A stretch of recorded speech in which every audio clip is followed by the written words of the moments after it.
What if your home, the very place meant to protect and shelter you, turned against you? What if the walls whispered at night, shadows moved where no light shined, and an unseen force reached out to torment your family? This isn't a tale born in fiction. This is the story of Jack and Janet Smurl of West Pittston, Pennsylvania. A story of love, faith, fear, and something darker.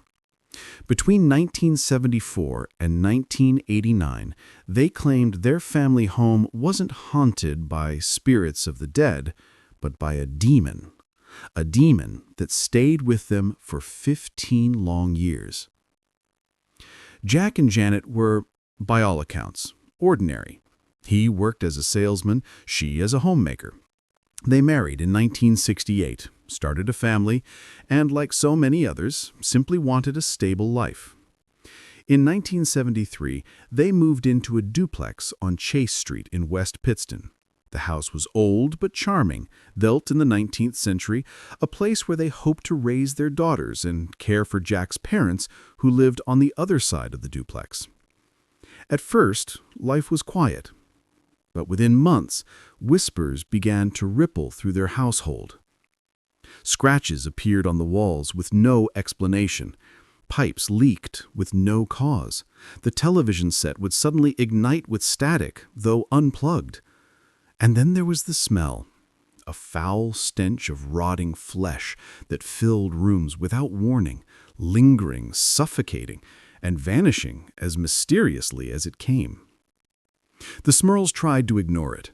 They prayed, they patched, they painted, they repaired. But the house resisted.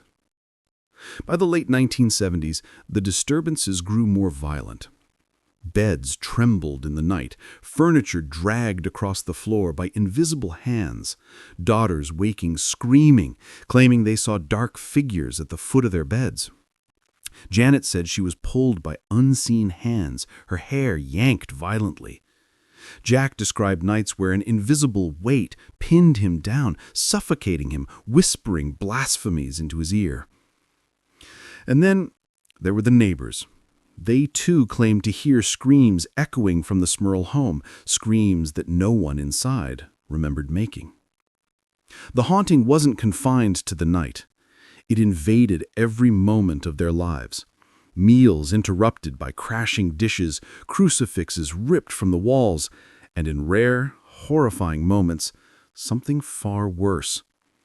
Janet would later claim she was assaulted. Jack, too, said he was violated by the force that lingered in their home.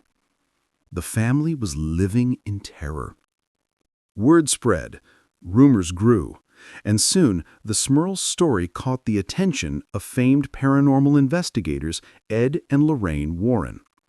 The Warrens were no strangers to darkness. They had investigated the Amityville house in New York.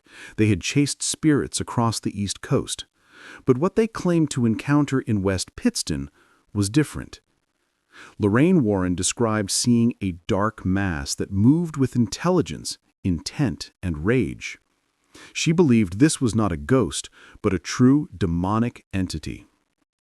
The Warrens claimed to witness objects moving on their own, the smell of sulfur, and a cold, heavy atmosphere pressing down like a suffocating blanket.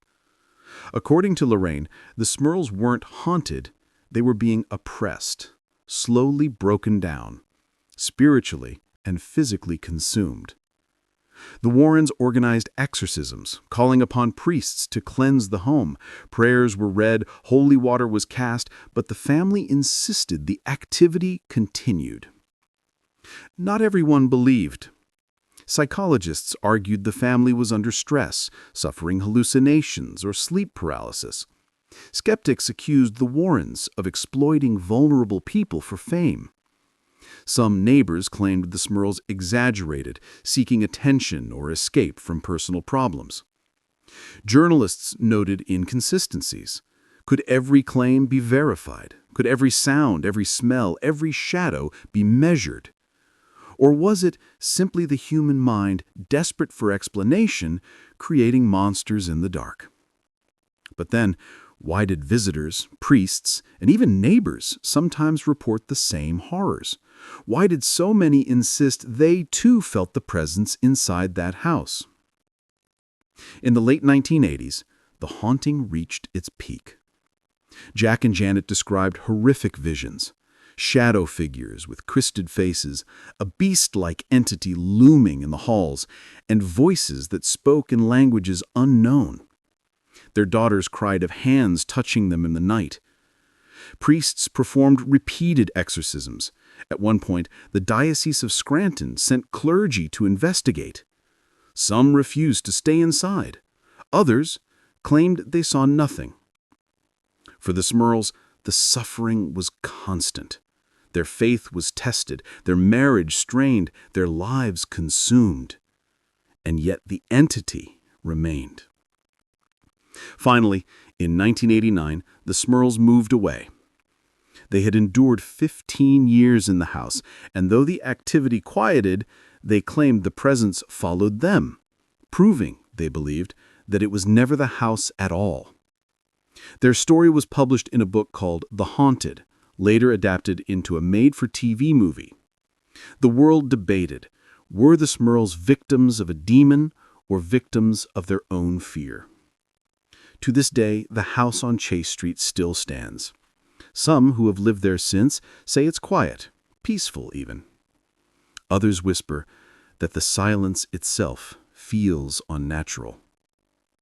So what truly happened inside the Smurl home? Were Jack and Janet tormented by forces beyond this world? Or was it the weight of belief, fear, and suggestion that birthed a legend? The truth may never be known. But one thing remains certain. For 15 years, the Smurl family lived in a house where shadows walked, walls whispered, and evil wore the face of the ordinary. And if their story is true, perhaps the darkest hauntings are not in faraway castles or ancient ruins. Perhaps they wait in the most ordinary places. Perhaps even in a house like yours.